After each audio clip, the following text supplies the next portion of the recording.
గత సంవత్సర కాలంగా నేను పాత బస్తీలో పర్యటించాను.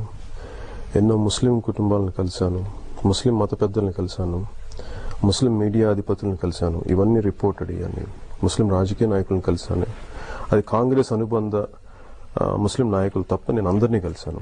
అందరిలో కామన్గా చెప్పే బాధ, ఎందుకంటే వక్ఫ్ ఆస్తులు అనేవి చాలా డబ్బున్న వాళ్ళు వెళ్ళిపోతా వాళ్ళ తదనంతరం ఇదంతా బీద ముస్లింలకి చెందాలని చెప్పి అల్లా పేరు మీద రాసి చెల్లిపోతారు.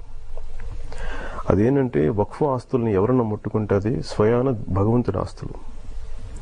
ఆ భగవంతుని ఆస్తుల్ని చెందాల్సింది సామాన్య బీద ముస్లిం ప్రజలకి.